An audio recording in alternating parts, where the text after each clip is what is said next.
ये इस सीरीज का पार्ट 2 है। अगर आपने इसका पार्ट 1 नहीं देखा है तो कमेंट सेक्शन में लिंक है, आप वहाँ से जाकर उसे देख सकते हो। तो लास्ट पार्ट के एंड में यूजे अभी उस मास्टर से बचते हुए भाग रहा था, साथ ही वहाँ वो कुछ बॉम्ब्स को भी फोड़ता है, पर इस धमाके के बाद भी अभी उस मास्टर को कुछ नहीं हुआ था और वो अभी भी यूजे से फाइट कर रहा था। यहाँ जैस्मिन यूजे से कहती है कि वो उसकी मदद कर सकती है, लेकिन ऐसा करने से उसकी जान भी खतरे में आ जाएगी, क्योंकि अभी उसके पास इतनी एनर्जी नहीं है कि वो उस मास्टर को हरा पाए। इसलिए अब यूजे कहता है कि कोई बात नहीं, मैं इसे अकेला हरा सकता हूँ। अब यूजे ने वो सारी गन्स भी निकाल ली थी जो उसे वहाँ ट्रेजर पेवेलियन से मिली हैं, लेकिन इससे भी उस मास्टर को रोक पाना थोड़ा मुश्किल हो रहा था। अब वो यूजे पर इतना खतरनाक अटैक करता है कि इससे यूजे नॉर्मल रूप में आ चुका था। असल में इस अटैक से उसकी स्पिरिचुअल एनर्जी डिस्टर्ब हो गई थी, साथ ही वो नीचे भी गिरने लगा था। मगर अब इतने में वहाँ पर मिस लैन आ जाती है और उसे अपने फ्लाइंग बीस्ट के ऊपर बैठाकर वहाँ से ले जाने लगती है, लेकिन ये देखकर उस मास्टर को गुस्सा आ जाता है, जिसके बाद वो मिस लैन के बीस्ट पर भी हमला करने वाला था, लेकिन ये दोनों किसी तरह से उसके अटैक से बच जाते हैं। अभी वहाँ से निकलते वक्त यूजे मिस लैन से पूछ रहा था कि आखिर वो यहाँ क्या कर रही है, जिस पर मिस लैन बताती है कि सेक्ट में सभी को चिंता हो रही थी कि आखिर यूजे कहाँ चला गया। उन्हें लग रहा था कि शायद लू लॉन्ग से यूजे को उठाकर ले गया, इसलिए वो यहाँ उसे देखने आई थी। अब जब वो वहाँ से थोड़ा हवा में आ गए थे, तभी हम देखते हैं कि वो मास्टर भी अपने स्पिरिचुअल बीस्ट के ऊपर बैठकर इनका पीछा करना शुरू कर देता है। यहाँ वो बार बार मिस लैन के उस स्पिरिचुअल बीस्ट पर हमला कर रहा था, जिस वजह से यूजे भी अपनी गन्स निकाल लेता है और उस मास्टर के स्पिरिचुअल बीस्ट के ऊपर चलाने लगता है।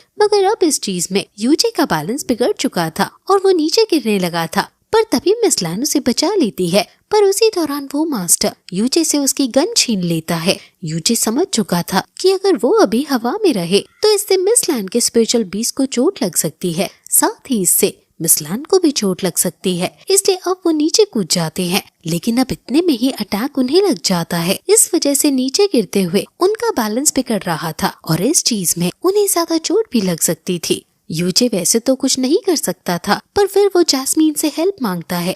जैस्मीन कहती है कि मैं तुम्हारी हेल्प तो कर सकती हूँ, पर इसमें तुम्हें बहुत खतरा है। अब यूजे कहता है कि कोई बात नहीं, वैसे भी अगर हम यहाँ से गिरते हैं तो हम मर ही जाएंगे। अब जैस्मीन उसकी मदद करती है, वो उसे अपनी कुछ पावर दे देती है, जिसके बाद वो नीचे सेफली लैंड करते हैं। यहाँ पर मिस लैन तो पूरी तरह से ठीक थी, लेकिन यूजे बेहोश हो चुका था। अभी मिस लैन को लग रहा था कि वो मारा गया, इस वजह से वो दुखी थी और वो कह रही थी कि मुझे तुम्हें बचाने के लिए आना ही नहीं चाहिए था।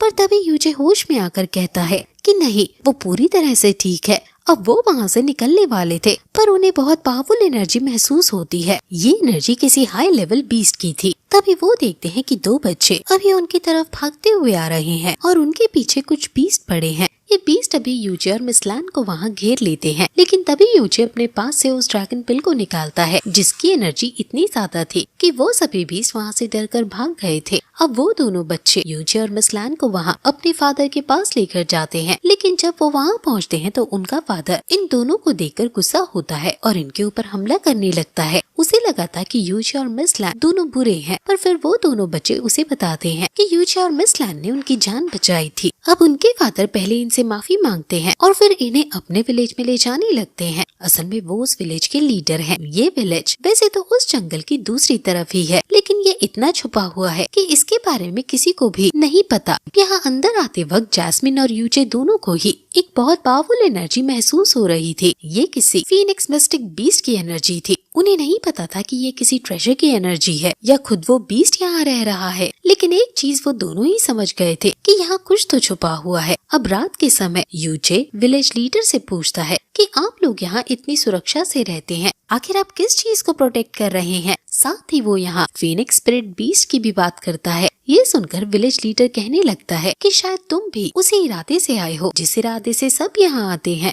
अब यूजे कहता है कि नहीं, वो दोनों यहाँ किसी ट्रेजर के लिए नहीं आए हैं, वो बस किसी से डर कर भाग रहे थे, इस वजह से वो यहाँ पहुँच गए। यूजे उनसे कहता भी है कि अगर आपको हम पर भरोसा नहीं है तो हमें यहाँ से चले जाना चाहिए, लेकिन इस पर विलेज लीडर कहने लगते हैं कि नहीं, मुझे तुम पर भरोसा है, तुम यहाँ रह सकते हो, लेकिन हाँ, अगर तुमने कुछ गड़बड़ करने की कोशिश की तो हमें तुमसे लड़ना होगा। अब अगले दिन हम देखते हैं कि यूजे अभी उन दोनों बच्चों के साथ खेल रहा था तभी अचानक से उसे कुछ आवाज सुनाई देती है। हमें जानने को मिलता है कि लू लॉन्गसेट का वो मास्टर अभी कुछ गार्ड्स के साथ वहाँ उस इनविजिबल बैरियर के बाहर पहुँच चुका था। वो मास्टर यहाँ इस विलेज की एनर्जी को महसूस कर पा रहा था। वो कहता है कि शायद ये उसी एंशिएंट फिनिक्स बीस्ट की एनर्जी है और इसके बाद वो डिसाइड करता है कि वो यहाँ यूचे और मिस लैन को भी पकड़ेंगे और साथ में उस ट्रेजर को भी साथ ले जाएंगे। अब वहाँ विलेज के अंदर यूचे और मिस लैन जब बाहर आकर देखते हैं तो उन्हें पता चलता है कि कोई उस इनविजिबल बैरियर को डिस्ट्रॉय करने की कोशिश कर रहा है, मगर ये जो बैरियर है ये इतना ज्यादा पावरफुल है कि कोई इसे ऐसे ही डिस्ट्रॉय नहीं कर सकता। वहाँ बाहर अभी उस मास्टर को ऐसा करने में बहुत प्रॉब्लम हो रही थी, लेकिन फिर वो अपने स्पिरिचुअल बीस्ट का इस्तेमाल करता है, जिसके बाद वो उस बैरियर को डिस्ट्रॉय करने में कामयाब हो जाता है। लेकिन अब तभी वो गांव वाले भी वहाँ आगे आकर अपनी पार से एक और बैरियर क्रिएट करते हैं। ये भी पहले वाले की तरह पावरफुल था, लेकिन उस मास्टर ने एक बार फिर अपने स्पिरिचुअल बीस्ट का इस्तेमाल कर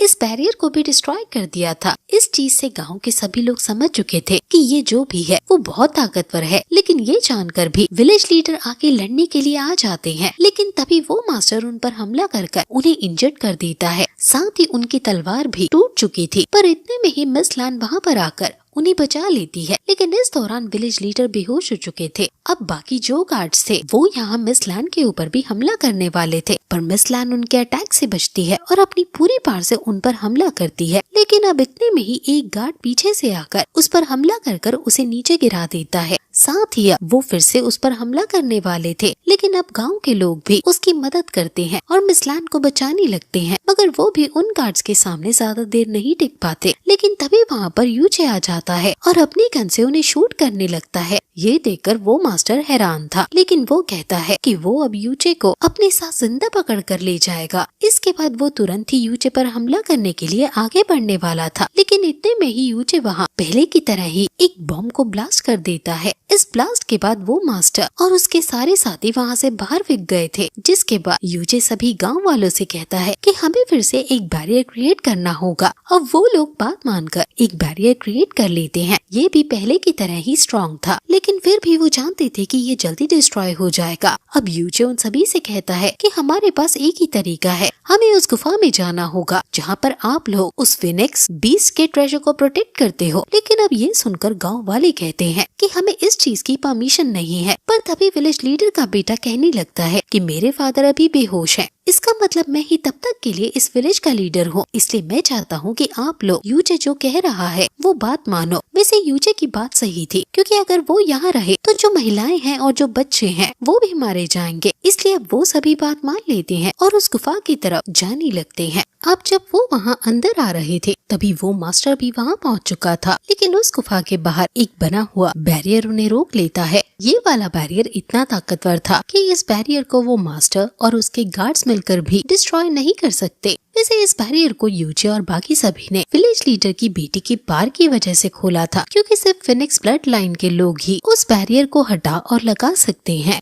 अब ये लोग अंदर आ चुके थे और फिर कुछ ही देर में विलेज लीडर को भी होश आने लगा था। यूचे उनसे पूछता है कि कहीं इस गुफा में आने का कोई दूसरा रास्ता तो नहीं, जिस पर विलेज लीडर कहता है कि नहीं, यहाँ आने का कोई दूसरा रास्ता नहीं है। पर अब जब बात निकली ही है, वो यहाँ यूचे को सब बात बताने का फैसला करते हैं, क्योंकि यूचे ने एक बार फिर से उनकी जान बचाई है। असल में फिनिक्स बर्ड का ट्रेजर कोई कीमती चीज नहीं है, बल्कि ये तो एक श्राप है। असल में बहुत पहले फिनिक्स बर्ड यहाँ पर आए और वो इस गुफा में रहने लगे। साथ ही वो यहाँ के लोगों से खुश थे, इसलिए उसने यहाँ इस गुफा के आने के 2 ट्रायल टेस्ट सेट किए। अगर कोई भी इन दोनों टेस्ट को पूरा करता है तो उसे फिनिक्स बर्ड की पार मिलेगी। लेकिन तब के टाइम पर जब यहाँ इस विलेज का लीडर था, उसने बहुत बड़ी गलती की और उसने बार बार इस ट्रायल को देते हुए खुद को बहुत स्ट्रॉन्ग बना लिया। लेकिन क्योंकि फिनिक्स बर्ड को इस पर गुस्सा आ गया था, इसलिए उसने फिनिक्स ब्लड लाइन वाले सभी लोगों को श्राप दे दिया, जिसकी वजह से अब इन लोगों की पार बिल्कुल बढ़ नहीं सकती। उनकी पार बस एक ही स्टेज पर रुक जाती है और फिर उसे बढ़ाने का कोई भी दूसरा रास्ता भी नहीं है। वो यहाँ यूचे से कह रहे थे कि तुम हमारी ब्लड लाइन से नहीं हो। ये श्राप सिर्फ हमारी ब्लड लाइन के लिए है। इसका मतलब अगर तुम उन दोनों टेस्ट को पार करते हो तो तुम्हें उसकी पार मिल सकती है और फिर तुम तुम्हारी जान भी बचा पाओगे। वो यूजे से रिक्वेस्ट कर रहे थे कि वो उस ट्रायल को पास करके और एक बार फिर उनकी जान बचा ले।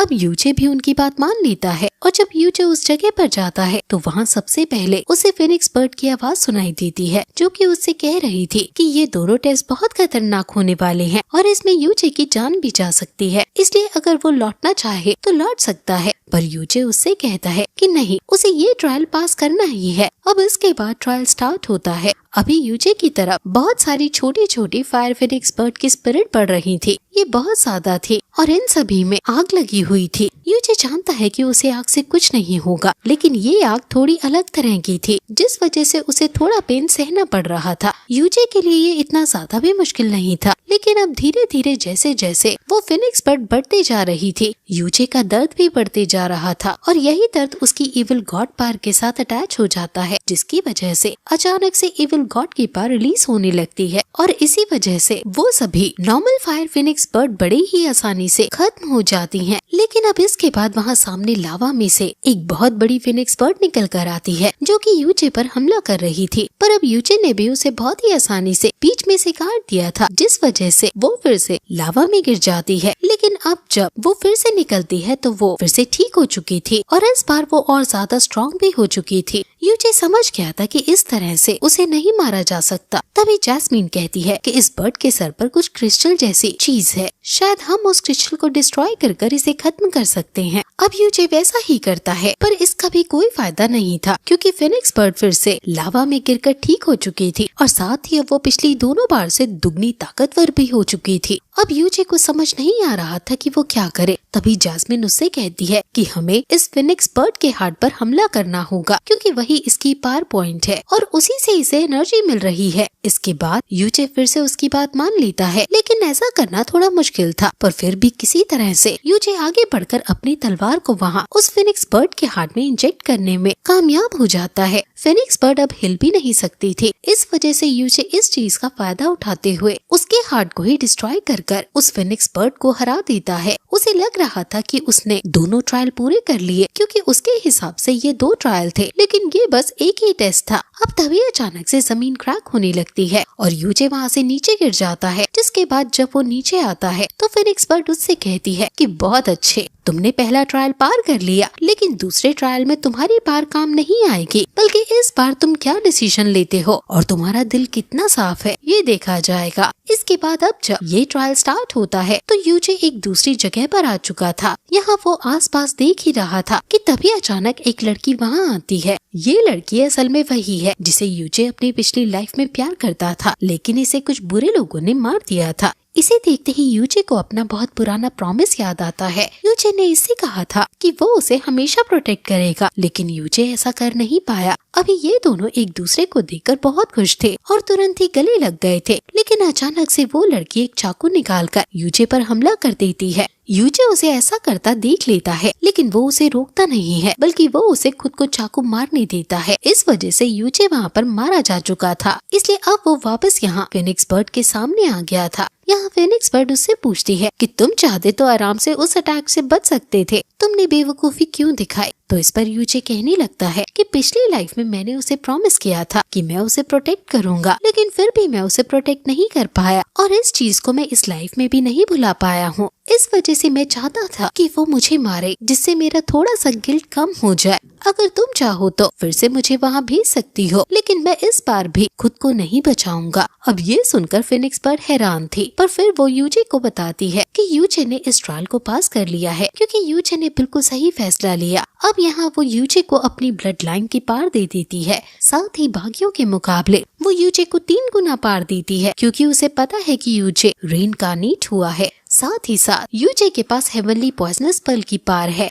वो यहाँ यूचे को एक स्पिरिट पिल भी देती है और इसके बाद वो एक टेक्निक बताती है जिसका यूज यूचे कर सकता है, लेकिन यहाँ के सिर्फ विलेज वालों को बचाने के लिए। वो इस टेक्निक को बाद में यूज नहीं कर पाएगा। साथ ही ये टेक्निक अधूरी थी, इस वजह से यूचे को उसे सीखने में थोड़ी प्रॉब्लम होगी, पर उसे खुद ही इसे कंप्लीट करना होगा। वैसे अभी वहाँ बाहर करीबन 2 दिन बीत चुके थे, इस वजह से खाने की कमी हो रही थी और सभी भूख के मारे परेशान थे। ये देखते हुए मिस लैन फैसला करती है कि वो बाहर जाकर खाना लेकर आएगी। अभी उस मास्टर ने गांव का सारा खाना एक जगह इकट्ठा कर लिया था, जिससे कि अगर कोई उसे लेने आए तो वो उसे पकड़ सके। अब जब मिस लैन वहाँ पहुँचती है तो अचानक से एक गार्ड उस पर हमला कर देता है। अभी वो सभी बस सोने का नाटक कर रहे थे। यहाँ मिस लैन पकड़ी जाती है, लेकिन इतने में ही वहाँ पर यूचे फिनिक्स बर्ड के क्लोन के साथ आ जाता है। ये क्लोन उसने खुद क्रिएट किया है, क्योंकि ये पार खुद उसे फिनिक्स बर्ड ने दी है। यहाँ पर यूचे मिस लैन को बचा लेता है। साथ ही अभी बाकी वो लोग जिनके ऊपर यूचे ने फिनिक्स बर्ड के क्लोन से हमला किया था, वो सारे जलकर मर जाते हैं। ये देखने के बाद वो मास्टर समझ चुका था कि वो यूचे को कुछ नहीं कर सकता, इसलिए वो वहाँ से भाग जाता है। अब यूचे अपनी पार से बाकी जितने भी लोग थे उन्हें भी खत्म कर देता है। इसके बाद फिनिक्स बर्ड वहाँ आकर सिर्फ यूचे से बात करते हुए कहती है कि कांग्रेचुलेशन, तुमने मेरी पार को पा लिया है और तुमने उस सीक्रेट टेक्निक को भी सीख लिया है। अभी वो यूचे से भी बहुत खुश थी, इसलिए वो कहती है कि तुम मुझसे जो चाहो मांग सकते हो। अब इतना सुनकर यूचे कहता है कि अगर हो सकता है तो आप इन गांव वालों के ऊपर से अपना श्राप हटा दो। अब फिनिक्स बर्ड ने प्रॉमिस कर दिया था, इस वजह से वो मान जाती है और गांव वालों से उस श्राप को हटा देती है। अगले ही दिन यूचे अपने फिनिक्स बर्ड के क्लोन के साथ सभी गांव वालों को बताता है कि उनके ऊपर से ये श्राप हट चुका है। इससे सभी लोग बहुत ज्यादा खुश थे और सभी यूचे का शुक्रिया कह रहे थे। पर इसके बाद यूचे और मिस लैन वहाँ से जाने को कहते हैं, क्योंकि अब उन्हें जल्द से जल्द इंपीरियल सिटी पहुँचना है। असल में उस सिटी में मिस लैन का घर है। वैसे अब वो वहाँ से निकल चुके थे, लेकिन इंपीरियल सिटी बहुत दूर है, इस वजह से उन्हें रास्ते में कई बार रूम रेंट पर लेना पड़ता है, जिससे वो वहाँ रात गुजार सके। मगर वो जिस भी होटल में जाते वहाँ उन्हें सिंगल रूम ही मिलता है, जिस वजह से उन्हें साथ में ही रात गुजारनी पड़ रही थी। असल में यूचे पहले से ही होटल मैनेजर से डील कर फिक्स कर लेता था कि वो मिस लैन के सामने यही कहे कि उनके होटल में एक ही रूम है। इससे अब धीरे धीरे वो दोनों ही बहुत करीब आने लगे थे। पर अब इस तरह से आगे बढ़ते हुए वो कुछ ही दिनों में इंपीरियल सिटी पहुंच चुके थे। यहाँ पर आने के बाद उनकी सबसे पहले सेक्ट लीडर से मुलाकात होती है। हमें जानने को मिलता है कि यहाँ उन्हें सभी मास्टर केन कहकर बुलाते हैं। तो अब मास्टर केन यहाँ मिस लैन को देखकर बहुत खुश थे। वो तुरंत ही उसके पास आकर उससे पूछते हैं कि तुम ठीक तो हो, जिस पर मिस लैन कहती है कि हाँ मैं ठीक हूँ। वैसे उन्होंने अभी यूचे को इग्नोर कर दिया था। यहाँ यूचे को तो अभी कुछ भी समझ नहीं आ रहा था, पर ऐसा लग रहा था जैसे कि मास्टर केन को मिस लैन की कुछ ज्यादा ही चिंता थी। अब मिस लैन भी उनसे पूछती है कि उसके फादर की तबीयत अब कैसी है। तो इस पर मास्टर केन कहते हैं कि हाँ वो पहले से ठीक है, लेकिन उन्होंने मिस लैन के घूम जाने की बात उन्हें नहीं बताई थी। इस पर मिस लैन उन्हें थैंक यू कहती है। अब तभी वहाँ युआन बाओ आ जाता है। वो यूचे को देखकर बहुत खुश था और वो उसे बार बार ब्रदर इन लॉ कह रहा था। यूचे उसे फिर से समझाता है कि किसी लड़की के सामने मुझे ब्रदर इन लॉ मत कहा करो। अब युआन बाओ ने हाँ कर दी थी। इसके बाद वहाँ मुरोंग भी आता है। वो यहाँ मिस लैन के पास आकर उससे कह रहा था कि मुझे तुम्हारी बहुत चिंता हो रही थी और इसलिए मैंने खाना पीना छोड़ दिया था। मिस लैन जानती थी कि वो नाटक कर रहा है, इस वजह से वो उस पर ज्यादा ध्यान नहीं देती। वैसे वो यहाँ मास्टर केन से कहती है कि यूचे अब शनफेंग एकेडमी को ज्वाइन करने की सोच रहा है। इस पर मास्टर केन कहते हैं कि ये तो अच्छी बात है। वैसे अब इसके बाद वो वहाँ से जाने लगी थी। यूचे पूछता है कि तुम कहाँ जा रही हो, तो वो बताती है कि वो अपने फादर से मिलने के लिए जा रही है। अब यूचे भी साथ चलने को कहता है, पर मिस लैन उसे मना कर देती है और अब उसके जाने से पहले यूचे उसे वो गन्स दे देता है जो उसने वहाँ ट्रेजर पेविलियन के अंदर से चुराई थी। अब मिस लैन उसे थैंक यू कहती है और वहाँ से चली जाती है। अभी उन दोनों को इतना पास देखकर मुरोंग अंदर से बहुत जल रहा था। मिस लैन के जाने के बाद वो यूचे से पूछने लगता है कि आखिर तुम दोनों के बीच चल क्या रहा है। इस पर यूचे कहता है कि तुम्हें इस पर ध्यान देने की जरूरत नहीं, ये हमारे बीच की बात है। और इतना कहकर वो वहाँ से जाने लगा था, पर फिर मुरोंग उसे फिर से रोकता है। इस चीज से यूचे थोड़ा इरिटेट हो गया था। इस वजह से वो उल्टा मू रॉन्ग को ही चिढ़ाने लगता है। इससे मू रॉन्ग को गुस्सा आ गया था, इसलिए उसने तुरंत ही यूचे पर हमला कर दिया था। इसके बाद उन दोनों के बीच बहुत खतरनाक लड़ाई होती है और अंत में यूचे उसे बहुत आसानी से हराकर नीचे गिरा देता है। मू रॉन्ग समझ गया था कि वो यूचे को नहीं हरा सकता, पर फिर भी वो यूचे को धमकी देकर वहाँ से चला गया था। अब इस चीज से मास्टर केन को चिंता होने लगती है। वो यूचे को बताते हैं कि मू रॉन्ग का भाई बहुत ही ज्यादा पावरफुल डिसाइपल है। यहाँ हमें जानने को मिलता है कि शेंग फेंग एकेडमी असल में 3 अलग अलग पार्ट में डिवाइडेड है, जिसमें इनर डिसाइपल, आउटर डिसाइपल और सेंट्रल डिसाइपल्स आते हैं। वो बताते हैं कि जो आउटर डिसाइपल्स होते हैं वो सबसे स्ट्रॉन्ग है और इनर डिसाइपल्स आउटर डिसाइपल्स के बाद आते हैं। यहाँ उनके एकेडमी में टोटल 100 इनर डिसाइपल्स हैं, जिसमें मू रॉन्ग का भाई 73 पोजीशन पर आता है। वो ये भी कहते हैं कि वो यूचे से बहुत ज्यादा ताकतवर हैं। इस पर यूचे कहता है कि मुझे भी स्ट्रॉन्ग बनना है, आखिर मैं शेंग फेंग एकेडमी को ज्वाइन कैसे कर सकता हूँ। इस पर मास्टर केन कहने लगते हैं कि इसके लिए तुम्हें एक टेस्ट देना होगा। तुम पहले से स्ट्रॉन्ग हो, इस वजह से अगर तुम सिर्फ उस टेस्ट को पास कर लेते हो तो तुम्हें एक सेंट्रल डिसाइपल बना दिया जाएगा और तुम्हारी किस्मत अच्छी है क्योंकि वो टेस्ट आज ही हो रहा है। अब यूचे युआन बाओ को लेकर वहाँ से जाने लगा था। इसके बाद हम मिस लान को देखते हैं। वो अभी अपने फादर के पास आती है। हमें जानने को मिलता है कि यहाँ की जो सबसे बड़ी रॉयल फैमिली है मिस लान उसी फैमिली की प्रिंसेस है और मिस लान का असली नाम किंग यू है, इसलिए अब से हम उसे मिस यू ही कहेंगे। अब अभी जब वो अपने फादर से मिलती है तो उसके फादर उससे मिलकर अभी बहुत खुश थे, पर तबीयत खराब होने की वजह से वो अभी अच्छे से चल नहीं पा रहे थे। दूसरी तरफ यूचे वहाँ उस टेस्ट के लिए पहुँच चुका था। वो देखता है कि अभी 2 डिसाइपल्स लड़ रहे थे। तभी वो पहला डिसाइपल उस दूसरे डिसाइपल को वहाँ बहुत बुरी तरह पीटकर वहाँ से बाहर फेंक देता है। इस चीज से उस दूसरे डिसाइपल को भी बहुत ज्यादा चोट आई थी। उसे आगे चलकर कल्टीवेशन में बहुत प्रॉब्लम होने वाली थी, लेकिन फिर यूचे उसकी थोड़ी मदद करता है और फिर उस दूसरे लड़के से कहता है कि आखिर तुमने ऐसा क्यों किया। इस पर वो सामने वाला डिसाइपल कहने लगता है कि मेरी कोई गलती नहीं है,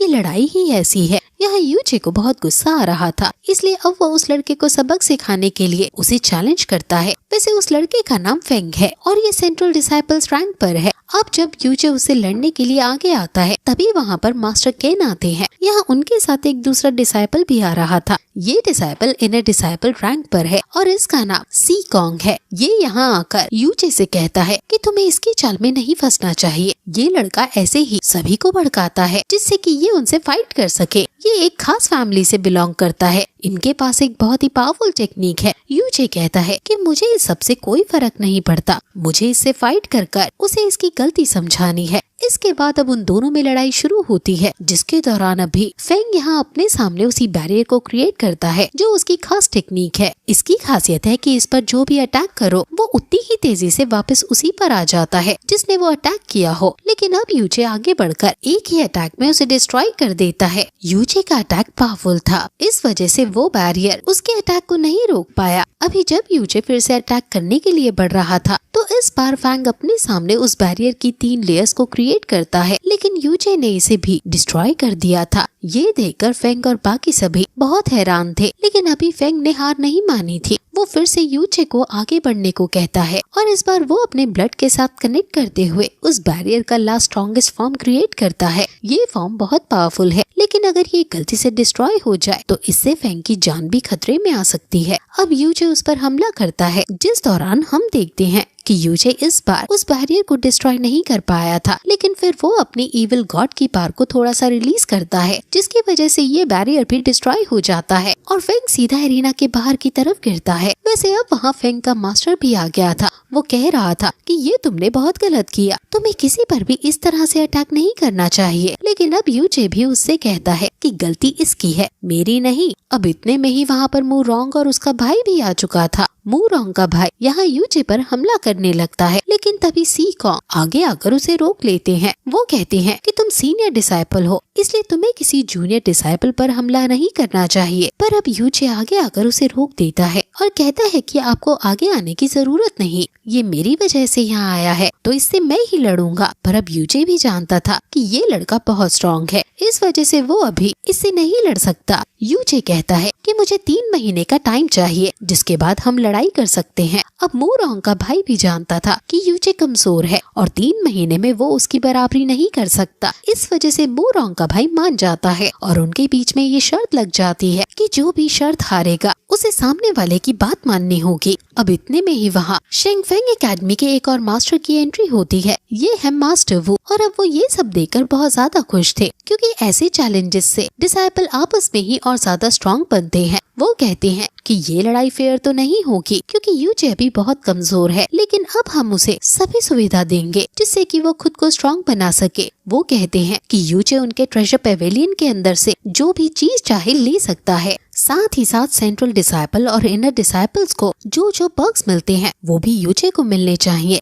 अब यहाँ पर जैस्मिन ये चीज देखकर बहुत खुश थी। वैसे मास्टर वू के जाने के बाद वहाँ सी कॉन्ग यूचे से कहने लगते हैं कि तुमने बहुत बड़ी गलती कर दी। तुम्हें पता भी है कि वो लड़का एक इनर डिसाइपल है। इस पर यूचे कहता है कि कोई बात नहीं, मैं उसे हराऊंगा। अब अगले सीन में हम देखते हैं कि अभी मिस यू अपने फादर के पास खड़ी हुई थी। यहाँ हमें जानने को मिलता है कि उसके फादर रॉयल फैमिली के एम्परर हैं और उनकी तबीयत बहुत ज्यादा खराब है। मिस यू उनसे कह रही थी कि चिंता मत कीजिए फादर, आप जल्दी ठीक हो जाएंगे। लेकिन इतने में ही अब वहाँ पर एक लड़का आता है। हमें जानने को मिलता है कि ये मिस यू का बड़ा भाई है। वो अभी यहाँ पर अपने फादर की हेल्थ देखने आया था। असल में उसे एम्परर की पोजीशन चाहिए, इस वजह से वो यही चाहता है कि उसके फादर मारे जाएं, क्योंकि इसके बाद ये सारा राज्य उसे ही मिलेगा। वो यहाँ आकर यही कह रहा था कि आज भी आप जिंदा मिले। यहाँ मिस यू को तो उसे देखकर बहुत गुस्सा आ रहा था। उसका भाई अब उनके छोटे भाई मतलब थर्ड प्रिंस की बात निकालता है। वो बताता है कि वो भी दूसरे सेक्टर का सपोर्ट ले रहा है खुद को स्ट्रॉन्ग बनाने के लिए, लेकिन वो नहीं जानता कि मेरा साथ कौन दे रहा है।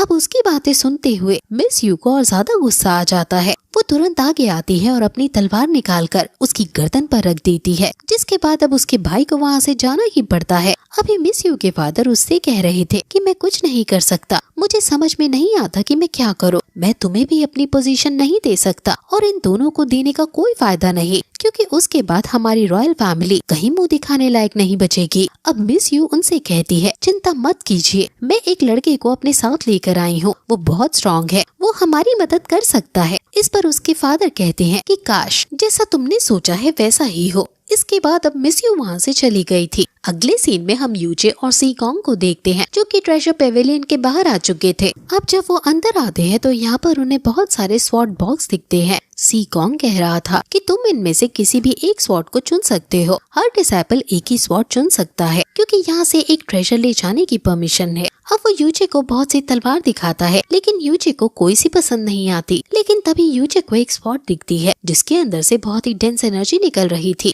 यूचे तुरंत ही उसे लेने को कहता है। ये देखकर सी कॉन्ग उसे वार्न करता है और कहता है कि इस तलवार को कोई नहीं चुनता। अब यूचे जब उसे उठाकर देखता है तो उसे पता चलता है कि ये तलवार बहुत ही भारी है, इसलिए कोई इसे नहीं चुनता, क्योंकि कोई इसे उठा ही नहीं सकता। अब यूचे कैसे तैसे उसे उठा तो पा रहा था, पर उसे वो ज्यादा देर तक उठाकर नहीं रख पाता। सी कॉन्ग कहता है कि तुम्हें दूसरी तलवार देख लेनी चाहिए, यहाँ पर बहुत सारी पावरफुल तलवार हैं। लेकिन अब यूचे ने मन बना लिया था। वो कहता है कि मुझे यही चाहिए। सी कॉन्ग ये देखकर बहुत हैरान थे, पर वो कुछ कह नहीं सकता था। अब अगले सीन में हम देखते हैं कि रात हो चुकी थी। यूचे अभी उस तलवार को लेकर थोड़ी प्रैक्टिस कर रहा था, जिससे वो कम से कम उसे उठा तो पाए। अब धीरे धीरे इसमें वो थोड़ा कामयाब भी हो रहा था, क्योंकि अब उसे वो तलवार थोड़ी कम भारी लग रही थी। अब तभी वहाँ जैस्मिन आती है और उससे पूछती है कि आखिर तुमने यही तलवार क्यों चुनी। तो इस पर यूचे कहने लगता है कि ये तलवार मुझे बहुत खास लग रही थी और ये बहुत भारी भी है। इस वजह से अगर मैं इसके थ्रू सही से अटैक करना सीख जाऊं तो सामने वाला डिसाइपल मुझे अपनी तलवार से रोक ही नहीं सकता। और वो ये भी कहता है कि जब मैं पावरफुल बन जाऊंगा फिर हमें डरने की और फिर से इस तरह से भागने की जरूरत नहीं पड़ेगी, साथ ही फिर मैं तुम्हें प्रोटेक्ट भी कर सकता हूँ। अब उसकी बातें सुनकर जैस्मिन थोड़ी सी उदास हो गई थी।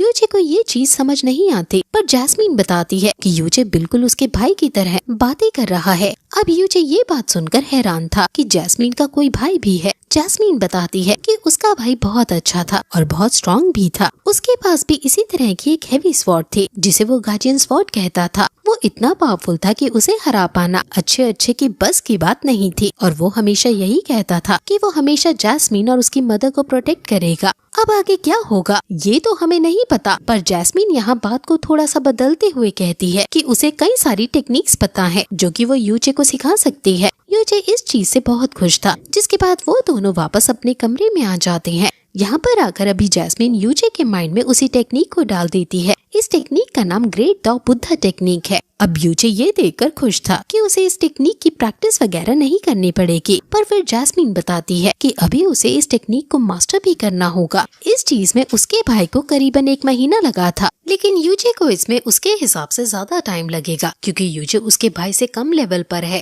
अब वो कोशिश करता है, लेकिन इसके बाद वो एक अलग सी जगह पर आ चुका था जहाँ वो बादलों के ऊपर था, और तभी अचानक से वो नीचे गिरने लगता है और होश में आ जाता है। जैस्मीन कहती है कि तुम्हें इसमें बहुत टाइम लगने वाला है। तभी वहाँ पर मिस यू आती है। वो थोड़ी चिंता में लग रही थी। वैसे वो यूचे को यहाँ पर कॉन्ग्रेचुलेशंस कहने के लिए आई थी, क्योंकि उसने शेंग फेंग एकेडमी को ज्वाइन कर लिया है। पर साथ ही साथ अभी उसे यूचे की चिंता भी हो रही थी, क्योंकि यूचे ने मू रोंग के भाई को चैलेंज किया है, जो कि बहुत पावरफुल डिसाइपल है। यूचे कहता है कि चिंता मत करो, मैं उसे हरा दूंगा। अब जब मिस यू वहाँ से जाने वाली थी, तो उसके पहले वो यूचे को एक जेड क्रिस्टल देती है और कहती है कि अगर तुम इसे कभी भी डिस्ट्रॉय करोगे तो मुझे तुम्हारे बारे में पता चल जाएगा और मैं तुरंत वहाँ पर आ जाऊंगी। अब यूचे उसे थैंक यू कहता है। वैसे यूचे को अभी वो थोड़ी टेंशन में लग रही थी। अब वो उससे इसकी वजह पूछता है, तो इस पर मिस यू बताती है कि उसका फादर बीमार है, इस वजह से वो थोड़ी टेंशन में है। यूचे कहता है कि चिंता मत करो, मैं 2 मिनट में उनकी बीमारी का पता लगा लूंगा। लेकिन अब मिस यू कहने लगती है कि नहीं, उनके पास बहुत सारे डॉक्टर्स हैं और अभी वो इलाज करा रहे हैं। असल में वो यूचे को अपनी असली आइडेंटिटी बताना नहीं चाहती थी, पर इसके बाद भी यहाँ यूचे को भी अब थोड़ा सा डाउट होने लगा था। वैसे अब अगले दिन हम देखते हैं कि सी कॉन्ग अभी यूचे को वहाँ उस सिटी के एक एनर्जी टार के अंदर लेकर आया था, जहाँ पर सभी कल्टीवेटर्स कल्टीवेट करने के लिए आते हैं। यहाँ पर एनर्जी का फ्लो बहुत ज्यादा है, इस वजह से उन्हें कल्टीवेशन में बहुत हेल्प मिलती है। अब यहाँ आने के बाद यूचे सामने एक बड़ा सा क्रिस्टल देखता है, जिस क्रिस्टल पर पूरे 100 नाम लिखे हुए थे। ये इस एकेडमी के 100 ग्रेट डिसाइपल्स का नाम है, जिसमें से एक नाम सिर्फ 17 साल के लड़के का था। लेकिन यूचे को जानने को मिलता है कि भले ही उस लड़के ने खुद को बहुत स्ट्रॉन्ग बना लिया था, लेकिन एक लड़ाई हार जाने के बाद से उसे अभी तक किसी ने नहीं देखा है। इसके बाद अभी यूचे आगे बढ़ते हुए कुछ हैरानी से सोच रहा था। ये देखकर सी कॉन्ग कहने लगता है कि मैं जानता हूँ तुम हैरान हो, क्योंकि तुमने एक नॉर्मल सी एकेडमी में इतने पावरफुल डिसाइपल होने का एक्सपेक्ट नहीं किया होगा। लेकिन अब वो बताता है कि हर पावरफुल डिसाइपल का सपना होता था कि वो शेंग फेंग एकेडमी को ज्वाइन कर सके। लेकिन अभी धीरे धीरे शेंग फेंग एकेडमी की ग्लोरी थोड़ी सी कम हो गई है, क्योंकि यहाँ की जो रॉयल फैमिली है उसमें एम्परर बनने के लिए फर्स्ट प्रिंस और थर्ड प्रिंस आपस में लड़ाई कर रहे हैं। लेकिन अब वो यूचे से इस बारे में ज्यादा ना सोचने को कहता है। इसके बाद हम देखते हैं कि अगले सीन में यूचे उस जगह पर आ चुका था जहाँ वो कल्टीवेशन कर सकता है। यहाँ वो सोचता है कि उसे भी उसी टेक्निक की प्रैक्टिस करनी चाहिए जो उसे जैस्मीन ने दी है। अब उस ग्रेट दाओ बुद्धा टेक्निक का यूज करते वक्त वो फिर से उन्हीं क्लाउड्स के बीच आ चुका था, जहाँ उसे इस बार एक स्पिरिट दिखती है। वो स्पिरिट कहती है कि तुमने बहुत कुछ झेला है, तुम्हारी पिछली लाइफ भी बिल्कुल अच्छी नहीं थी और ये लाइफ भी कुछ खास नहीं जा रही है। यहाँ यूचे को भी अभी वही सारी मेमोरीज दिखाई दे रही थी और यूचे इससे दुखी भी हो गया था। अब वो स्पिरिट कहती है कि अगर तुम चाहो तो मैं तुम्हें इस सब बुरी यादों से दूर करा सकती हूँ। तुम्हें बस मेरे बनाए एक गेट से होकर गुजरना होगा। बाद में तुम्हारे साथ हर चीज अच्छी होने लगेगी, साथ ही तुम एक नॉर्मल लाइफ जी पाओगे। अब यूचे कहता है कि नहीं, उसे नॉर्मल लाइफ नहीं जीनी। ये देखकर वो स्पिरिट भी हैरान थी और अब सही डिसीजन लेने की वजह से यूचे को फाइनली ग्रेट दाओ बुद्धा टेक्निक सीखने की ऑफिशियल परमिशन मिल जाती है। अब जब यूचे ही बाहर आता है तो जैस्मीन उससे कहती है कि तुमने टेस्ट को पास कर लिया है। अगर तुम एक आसान रास्ता चुनते तो कभी भी इस टेक्निक को नहीं सीख पाते। यहाँ वो ये भी बताती है कि इस खास टेक्निक में कई सारे लेवल्स हैं। जैसे अभी यूचे को ये टेक्निक मिली है तो अभी वो इसके फर्स्ट लेवल पर है। वैसे जैस्मीन उससे ये भी कहती है कि कमाल है, तुमने सिर्फ 3 दिन के अंदर इस टेक्निक को पा लिया। ये सुनकर यूचे थोड़ा हैरान था। वो कहता है कि 3 दिन, तो इस पर जैस्मीन कहने लगती है कि हाँ, तुम्हें उस वर्ल्ड में 3 दिन बीत चुके हैं। अब यहाँ से सीन चेंज होता है और हम देखते हैं कि अभी मास्टर वू और मास्टर केन साथ में बैठे हुए थे और बात कर रहे थे, जहाँ मास्टर वू को अभी थोड़ी चिंता हो रही थी क्योंकि यूचे को 3 दिन हो चुके हैं उस एनर्जी टार में गए हुए। इस पर मास्टर केन कहते हैं कि आप चिंता मत कीजिए। वैसे इसके बाद अब हम वापस से यहाँ एनर्जी टार के अंदर आ जाते हैं। अभी यूजे कल्टीवेशन कर रहा था और उसी टेक्निक को नेक्स्ट लेवल पर लेकर जा रहा था। कुछ देर में वो ब्रेक थ्रू कर लेता है, लेकिन अब उसकी एनर्जी धीरे धीरे कम पड़ने लगी है। उसे जानने को मिलता है कि इस टेक्निक की वजह से ही ऐसा हो रहा है। जैस्मीन कहती है कि तुम्हें जल्द से जल्द मैजिक क्रिस्टल ढूंढने होंगे, उनसे तुम अपनी एनर्जी रिकवर कर सकते हो। अब वो तुरंत ही वहाँ से निकलने लगा था। बाहर आने के बाद उसे युआन बाओ मिलता है, जो कि यूजे से ही मिलने के लिए आ रहा था। वो यहाँ यूजे को देखकर बहुत खुश था। यूजे भी बातों बातों में पूछता है कि आजकल तुम्हारी ट्रेनिंग कैसी चल रही है। इस पर युआन बाओ कहता है कि हाँ, मेरी ट्रेनिंग अच्छी चल रही है और मेरे दोस्त भी मेरी मदद कर रहे हैं। लेकिन अब तभी यूजे देखता है कि युआन बाओ को तो थोड़ी सी चोट लगी हुई है। यूजे समझ गया था कि उसकी किसी के साथ लड़ाई हुई है, लेकिन युआन बाओ खुद से किसी से लड़ने वालों में से नहीं है। इस वजह से यूजे वजह पूछता है तो युआन बाओ पहले तो नहीं बता रहा था, लेकिन फिर वो बाद में उसे वजह बता देता है। जिसके बाद वो दोनों वहीं उस जगह पर पहुंच चुके थे जहां वो लड़के थे जिन्होंने युआन बाओ को मारा था। अब यहाँ आकर यूजे उन्हें बहुत बुरी तरह पीटता है। एक लड़का कह रहा था कि वो किसी फेमस ग्रुप का मेंबर है और वो यहाँ अपना बैज भी यूजे को दिखाता है। यूजे को उस ग्रुप के बारे में इतनी ज्यादा नॉलेज नहीं थी, लेकिन फिर भी वो बैच को रख लेता है क्योंकि उसे लग रहा था कि ये बैच फ्यूचर में शायद उसके काम आ सकता है। इसके बाद वो बाहर आकर युआन बाओ को समझाता है कि उसे खुद को स्ट्रॉन्ग बनाना होगा। अब युआन बाओ भी हाँ करके वहाँ से चला जाता है। जिसके बाद जैस्मिन यूजे से कह रही थी कि ये स्ट्रॉन्ग शायद ही बन पाएगा क्योंकि इसकी कल्टीवेशन बहुत स्लो है, जिस वजह से इसे स्ट्रॉन्ग बनने में टाइम लगेगा। साथ ही ये बहुत सीधा है, इस वजह से लोग इसका फायदा उठाते हैं। तुम्हें भी इसकी ज्यादा चिंता नहीं करनी चाहिए, वरना इससे अपने ऊपर ही ध्यान नहीं दे पाओगे। मगर अब उसकी इन बातों में यूजे को और ज्यादा चिंता होने लगी थी। अगले सीन में हम देखते हैं कि यूजे वहाँ पहुँच चुका था जहाँ पर उसे वो क्रिस्टल मिल सकता है। अब यहाँ उसे क्रिस्टल के बारे में पता चल गया था कि वो इन्हीं के पास है, लेकिन वो आदमी कह रहा था कि मैं तुम्हें ये क्रिस्टल नहीं दे सकता। पर तभी यूजे वो बैज दिखाता है, जिसके बाद वो आदमी तुरंत ही उसे वो क्रिस्टल दे देता है। अब जब यूजे वहाँ से बाहर आ रहा था तभी उसे एक लड़की दिखती है। यूजे उसे देखकर हैरान सा लग रहा था क्योंकि इस लड़की के अंदर से बहुत ही ज्यादा पावरफुल एनर्जी निकल रही है। जैस्मिन कहती है कि तुम्हें इस पर ध्यान नहीं देना चाहिए, ये तुमसे बहुत ताकतवर है, लेकिन यूजे कहता है कि उसे कोई फर्क नहीं पड़ता। वैसे अब जब यूजे आगे बढ़ने वाला था तभी वो लड़की वहाँ आकर यूजे से पूछती है कि क्या वो क्रिस्टल तुमने खरीदा है। असल में वो उसी क्रिस्टल को खरीदने आई थी क्योंकि उसे उनकी बहुत ज्यादा जरूरत है। अब ये सुनते ही यूजे ने तुरंत ही उसकी बीमारी का पता लगा लिया। वो कहता है कि अच्छा, तो अपनी बीमारी के लिए इन्हें लेना चाहती हो। इस पर वो लड़की बहुत हैरान थी, मगर अब वो डबल कीमत देने को कहती है, लेकिन यूजे इस पर भी मना कर देता है और कहता है कि इससे तुम्हारी वो बीमारी ठीक नहीं हो सकती। और अब इतना कहकर वो वहाँ से चला जाता है। अब यूजे जब घर पहुँचता है तो देखता है कि वो वहाँ भी पहुँच चुकी थी। वो यूजे से कह रही थी कि क्या तुम्हें इस बीमारी का इलाज पता है, और अगर नहीं तो मुझे वो क्रिस्टल दे दो, मैं यहाँ से चली जाऊंगी।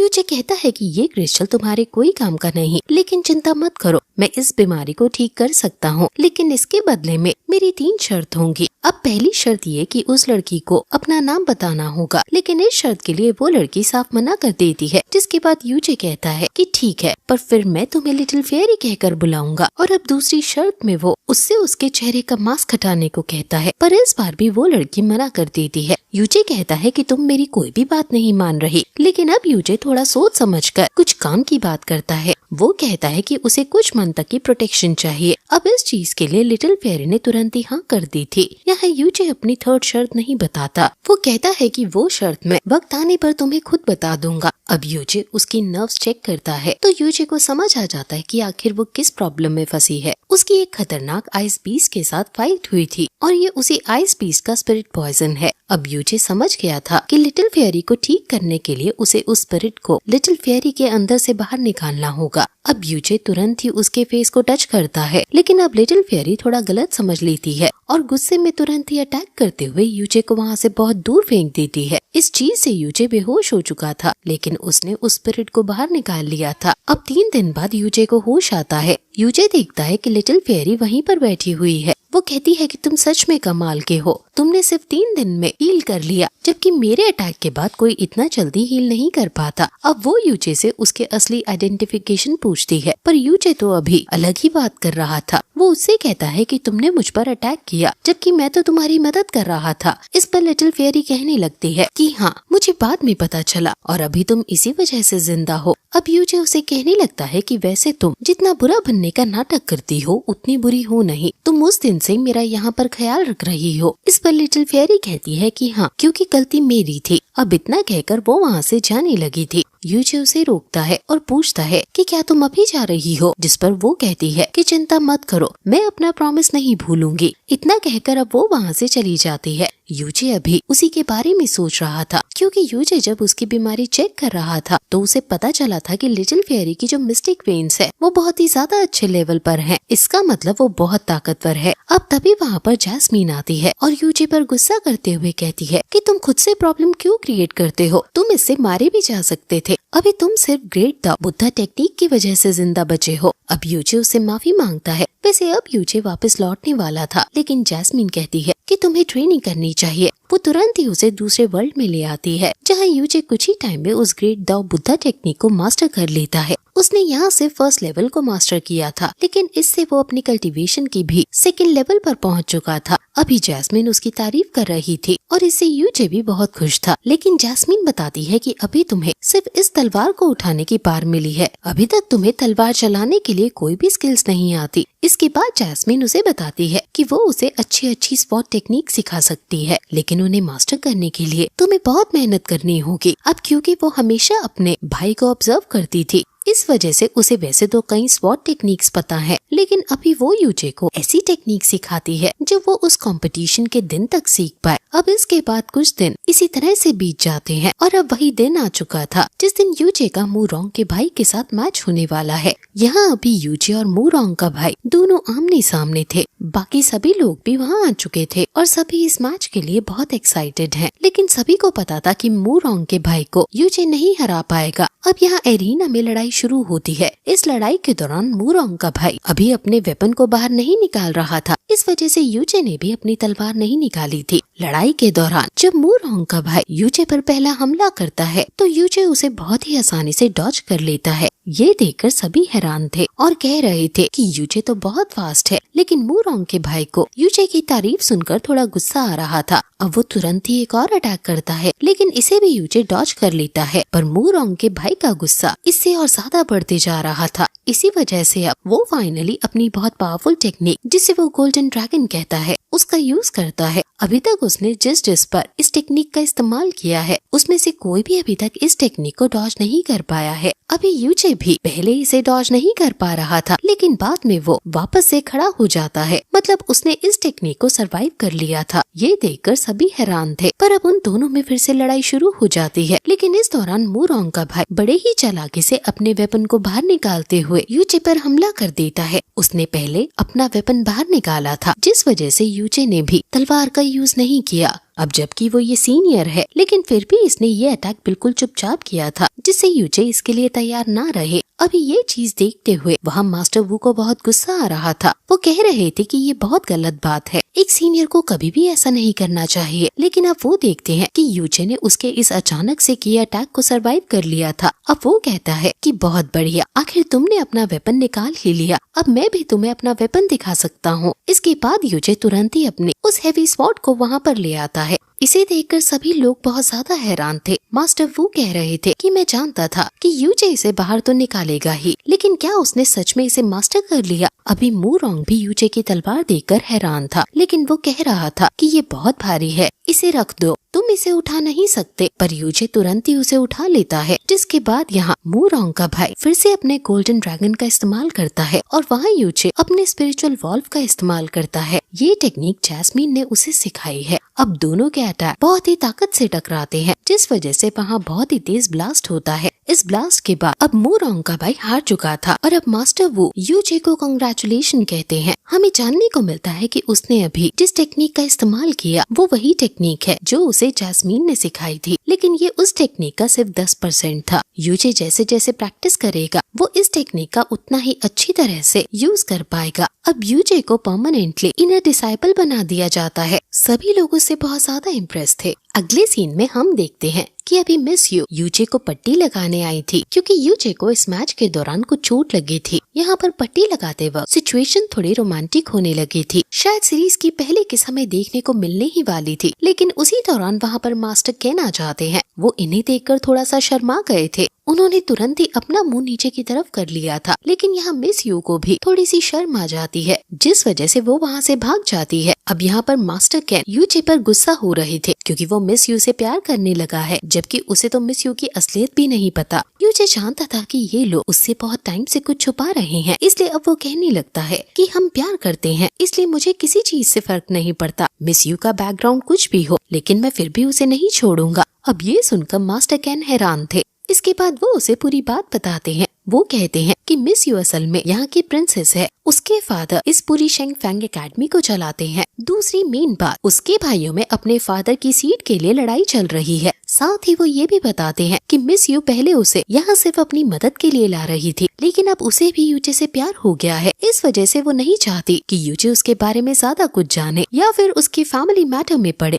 मास्टर केन उसे यहाँ तो लेटर भी देते हैं, जो कि असल में फर्स्ट प्रिंस और थर्ड प्रिंस की तरफ से थे। इसमें लिखा हुआ था कि यूचे चाहे तो उन्हें ज्वाइन कर सकता है, यूचे सिर्फ किसी एक को चुन सकता है। देखा जाए तो ये उसके लिए और ज्यादा बड़ी प्रॉब्लम हो चुकी है। अभी वो रात में उस घर की छत पर बैठा सोच रहा था कि वो क्या करे, तभी वहाँ पर मिस यू आती है। वो कहती है कि आखिर तुम यहाँ पर क्या कर रही हो। अब यूचे उसे बात बताता है कि उसे फर्स्ट प्रिंस या थर्ड प्रिंस में से किसी एक को चुनना है और उसे समझ नहीं आ रहा कि वो किसका साथ दे। ये सुनते ही मिस यू उससे कहती है कि वो इन सब चीजों में ना पड़े, बल्कि उसे तो तुरंत यहाँ से कहीं भाग जाना चाहिए। लेकिन इस पर यूचे कहता है कि नहीं, मुझे पावरफुल बनना है, हर कोई प्रिंसेस या प्रिंस थोड़ी होता है। अब मिस यू ये सुनकर समझ जाती है कि यूचे को सब कुछ पता चल चुका है। वो यूचे से माफी मांगने लगती है और कहती है कि वो उससे कुछ भी छुपाना नहीं चाहती थी, लेकिन यूचे तो गुस्सा होकर वहाँ से चला जाता है। अब मिस यू उसके पीछे नहीं जा सकती थी, प्लस यूचे उससे बहुत गुस्सा था, इसलिए वो वहीं बैठकर रोने लगती है। लेकिन फिर कुछ देर बाद यूचे वहाँ पर आता है। मिस यू उसे बस अभी तक इसलिए ये सब नहीं बता रही थी क्योंकि वो नहीं चाहती थी कि यूचे इस सब में पड़े। अब इसी वजह से यूचे उसे माफ कर देता है, लेकिन वो कहता है कि अब की बार से मुझसे कुछ भी छुपाना मत। साथ ही वो उसे प्रॉमिस करता है कि वो इन सब सिचुएशन से निकलने में उसकी मदद करेगा। इसके बाद हम देखते हैं कि अगले दिन ही मिस यू यूचे को अपने फादर के पास ले आती है। अभी यूचे तो उनकी बीमारी देखने आया है, लेकिन किंग अपनी बीमारी यूचे को बताना नहीं चाहते थे क्योंकि वो जानते हैं कि उनका इलाज इस वर्ल्ड का सबसे बेस्ट डॉक्टर कर रहा है। पर फिर मिस यू के कहने पर वो मान जाते हैं। अब जब यूचे उनके नर्व्स चेक करता है तो उसे पता चलता है कि इनकी बॉडी में पॉइजन है, जिसके बाद वो उनसे अपना शर्ट उतारने को कहता है। अभी उनके चेस्ट पर एक कट लगा हुआ था, जो कि उन्हें उसी डॉक्टर ने लगाया था जो उनका इलाज कर रहा है। अब यूचे अपनी हेवनली पॉइजनस पल की एनर्जी का इस्तेमाल करते हुए उस कट के अंदर से उस इंसेक्ट को निकालता है, जो कि वो पॉइजन फैला रहा है। ये देखकर सभी हैरान थे, लेकिन यूचे फिर से उस इंसेक्ट को उनकी बॉडी में डाल देता है। वो बताता है कि अगर हमने इस इंसेक्ट को निकाला तो किंग मारे जाएंगे। ये इंसेक्ट धीरे धीरे बॉडी को कमजोर करता है और इसका लाइफ स्पैन करीबन 5 साल का होता है। अभी किंग पहले से ही 3 साल से बीमार है, इस वजह से यूचे के हिसाब से उनके पास सिर्फ 2 साल का ही टाइम बचा हुआ है। अब यहाँ किंग और मिस यू दोनों ही समझ गए थे कि ये सब उसी डॉक्टर की चाल थी जो उनका इलाज कर रहा है। वैसे यूचे को एक चीज समझ नहीं आई थी। वो उनसे पूछता है कि अगर फर्स्ट प्रिंस और थर्ड प्रिंस दोनों ही उन्हें मारना चाहते हैं तो वो डायरेक्ट किसी असासिन का इस्तेमाल क्यों नहीं करते। इस पर एम्परर बताते हैं कि वो चाहकर भी ऐसा नहीं कर सकते क्योंकि उनकी प्रोटेक्शन तियानजियान मेनियोर के अंडर आती है, इसी वजह से उन्हें मारना मुश्किल है। अभी यूचे बात को समझ तो रहा था, लेकिन वो पूछता है कि क्या सच में तियानजियान मेनियोर के लोग इतनी ज्यादा पावरफुल हैं, जिस पर एम्परर कहते हैं कि हाँ, 3 मेजर सेक्ट भी उनके सामने कुछ नहीं कर सकते। अब तभी वहाँ एक गार्ड आकर कहता है कि तियानजियान मेनियोर से कुछ लोग पैलेस आ चुके हैं। अभी एम्परर उनसे नहीं मिल सकते थे क्योंकि उनकी तबीयत खराब है और वो नहीं चाहते कि ये बात बाहर जाए, इससे उनके लिए खतरा भी पैदा हो सकता है। इसलिए अब यूचे और मिस यू ही तियानजियान मेनियोर से आए हुए लोगों से मिलने का फैसला करते हैं। अभी जाते हुए मिस यू यूचे से अपने फादर की जान बचाने का कोई रास्ता पूछ रही थी, जिस पर यूचे बताता है कि अगर वो कहीं से सोल डेवरिंग फ्लावर ढूंढ ले तो वो एम्परर को बचा सकते हैं। वैसे अब तभी वो सामने देखते हैं तियानजियान मेनियोर से आए 2 लोग वहाँ पहुँच चुके थे। इनमें से एक का नाम लिंग युन है और उस छोटे वाले का लिंगजी। अभी उसकी एज छोटी है, इसलिए हम उसे लिटिल जी कहकर बुलाएंगे। वैसे अभी वो जैसे ही यहाँ मिस यू को देखता है तो उससे कहने लगता है कि तुम तो बहुत सुंदर हो, क्या तुम मुझसे शादी करोगी? अब ये सुनकर मिस यू और यूचे दोनों ही बहुत हैरान थे, पर फिर यूचे उससे कहता है कि तुम थोड़ा लेट हो चुके हो क्योंकि मिस यू तो मुझे प्यार करने लगी है। अब ये सुनकर लिटिल जी शॉक हो जाता है और कहने लगता है कि शायद तुम्हें कुछ गलतफहमी हो गई होगी क्योंकि मैं तो तुमसे ज्यादा ताकतवर हूँ। अब ये सुनकर यूचे उससे कहता है कि नहीं, तुम अभी बहुत छोटे हो। लेकिन इसके बाद लिटिल जी यूचे को ही लड़ने के लिए चैलेंज करने लगता है, जिसे यूचे ने एक्सेप्ट कर लिया था। लेकिन बाद में जास्मिन और लिंगयुन उसे बताते हैं कि तुम्हें इससे नहीं लड़ना चाहिए, ये ऑलरेडी तुमसे ज्यादा लेवल पर है। लेकिन अब यूचे ने चैलेंज एक्सेप्ट कर लिया था, इसलिए वो मना नहीं कर सकता। अब उनके बीच का ये बैटल स्टार्ट होता है। अब यहाँ लिटिल जी यूचे पर पहला अटैक करता है, पर यूचे ने उस अटैक को बहुत ही आराम से रोक दिया था। लेकिन इसके बाद लिटिल जी को थोड़ा गुस्सा आ जाता है, जिसकी वजह से वो पहले से थोड़ा पावरफुल अटैक करता है। लेकिन यूचे किसी तरह से इससे भी बच जाता है। अब यहाँ लिटिल जी ने डिसाइड कर लिया था कि वो अपनी पूरी पावर का इस्तेमाल करेगा और इसी वजह से वो तुरंत ही अपनी स्पिरिचुअल स्पॉट को समन कर लेता है और उससे अटैक करने लगता है। ये अटैक वैसे तो पावरफुल था, लेकिन यूचे ने बहुत स्पीड के साथ वहाँ से मूव करते हुए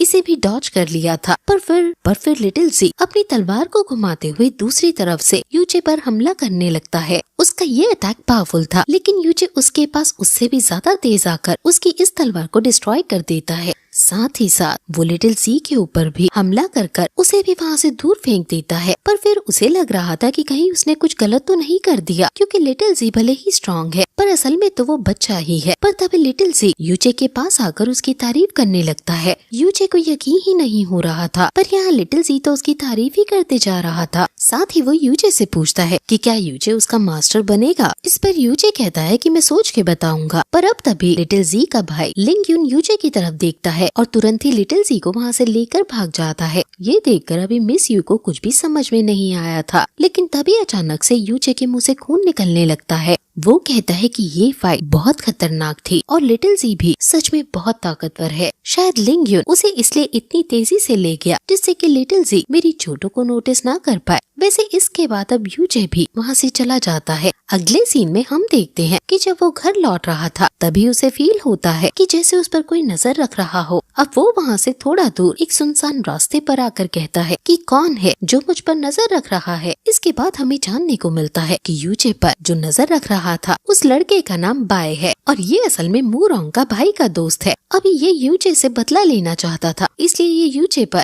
नजर रख रहा था। यूचे जानता था कि बिना लड़े वो इससे छुटकारा नहीं पा सकता, इस वजह से यूचे उसे तुरंत ही लड़ने के लिए चैलेंज कर देता है। अभी भाई अपनी पॉइजनस स्नेक्स का यूज कर रहा था, लेकिन यूचे उससे बचते हुए अपनी फिनिक्स फायर का इस्तेमाल करते हुए उन्हें डिस्ट्रॉय कर देता है और इसके बाद बाइक को वहाँ से दूर फेंक देता है। अब वो बाइक को खत्म करने वाला था, लेकिन इससे पहले ही बाई यहाँ अपने अंकल को आवाज लगा देता है, जिसके बाद उसके अंकल भी वहाँ आ चुके थे। साथ ही उन्होंने यूचे को भी वहाँ से दूर फेंक दिया था। जास्मिन यूचे को बताती है कि हम इससे नहीं लड़ सकते, ये हमसे बहुत ज्यादा पावरफुल है। यूचे के पास अब कुछ भी चारा नहीं था, लेकिन अचानक से उस मास्टर की बॉडी वहीं पर जम जाती है और टूटकर बिखर जाती है। ये काम लिटिल फेयरी का था, वो यूचे पर इतने टाइम से नजर रख रही थी। अब जब बाई वहाँ से भागने वाला था तो यूचे आगे बढ़कर उसे भी खत्म कर देता है, जिसके बाद यहाँ लिटिल फेयरी उससे कहती है कि मेरा वादा पूरा हुआ, मैंने कहा था मैं तुम्हें प्रोटेक्ट करूंगी, जो कि मैंने तुम्हें किया। अब हमारी डील यहीं पर खत्म होती है और इसके बाद वो वहाँ से चली जाती है। अब अगले सीन में हम देखते हैं कि यूचे बाई का रूप बदलकर वहाँ मूरोंग के भाई के पास आया था, जहाँ वो उसके कमरे में आने के बाद उसे बताता है कि उसने यूचे को खत्म कर दिया है। साथ ही इसके बाद वो उसे एक पिल देते हुए कहता है कि तुम इससे ठीक हो जाओगे। लेकिन जब मूरोंग का भाई उसे खाता है तो उसकी बोलती बंद हो जाती है, वो कुछ भी नहीं बोल सकता था। इसलिए अब यूचे तुरंत ही बाई की तलवार निकालते हुए इसे भी मार देता है। अगले दिन ये खबर पूरी इंपीरियल सिटी में फैल चुकी थी, लेकिन किसी को भी नहीं पता था कि ये काम यूचे का है। वैसे इसके बाद हम यूचे को देखते हैं। यूचे इस वक्त अपने कमरे में बैठकर ड्रैगन पिल्स को रिफाइन कर रहा था, लेकिन अब तभी वहाँ लिटिल फेयरी आती है और पिल्स को देखकर कहती है कि ये तो बहुत ही ज्यादा पावरफुल पिल्स हैं। आखिर तुमने इन्हें रिफाइन कैसे कर लिया? तुम्हारा लेवल तो बहुत कम है। अब यूजे यहाँ उसे एक टेक्निक का नाम बताता है जो असल में एग्जिस्ट ही नहीं करती, पर यहाँ जैस्मिन उससे कह रही थी तुम्हें इसे झूठ नहीं कहना चाहिए। असल में जैस्मिन जानती थी कि यूजे ने हेवनली पॉइजनस पर्ल की एनर्जी की मदद से ही उन्हें रिफाइन किया है। वैसे अभी लिटिल फेयरी थोड़ा हैरान थी, पर वो पूछती है कि तुमने मुझे ये सब इतनी आसानी से क्यों बता दिया? क्या तुम्हें मुझसे डर नहीं लगता? मैं तो ये सारी बातें आराम से रिवील कर सकती हूँ। इस पर यूजे कहता है कि नहीं, मुझे तुमसे डर नहीं लग, क्योंकि तुमने 1 महीने बाद भी अपना प्रॉमिस पूरा किया है, जबकि तुम्हें ऐसा करने की जरूरत नहीं थी। अभी यूजे उसकी बहुत तारीफ कर रहा था, पर उसी दौरान वो उससे पूछता है कि तुम्हारी एनर्जी से मुझे लगता है कि तुम आइस क्लाउड इमॉर्टल पैलेस से बिलोंग करती हो। इस पर लिटिल फेयरी वहीं हाँ कर देती है, जिसके बाद यूजे तुरंत ही क्विंग्यू का नाम लेता है और पूछता है कि क्या तुम क्विंग्यू को भी जानती हो? तो इस पर लिटिल फेयरी हाँ कर देती है। अब यूजे उसे बताता है कि वो भी क्विंग्यू को जानता है। वैसे वो ये नहीं बताता कि उन दोनों की शादी भी हो चुकी है, लेकिन यूजे लिटिल फेयरी से बहुत ही चालाकी से क्विंग्यू के हस्बैंड के बारे में जरूर पूछ लेता है। तो अब लिटिल फेयरी कहती है कि हाँ, वो एक बेवकूफ लड़का है जो कि क्विंग्यू को बिल्कुल भी डिजर्व नहीं करता था, लेकिन फिर भी उनकी शादी हो गई। वैसे अब वो इतना सब बताकर वहाँ से चली गई थी, पर अभी यूजे इस बात से दुखी था कि क्विंग्यू ने आखिर उसके बारे में ये सब बातें सभी को क्यों बताई।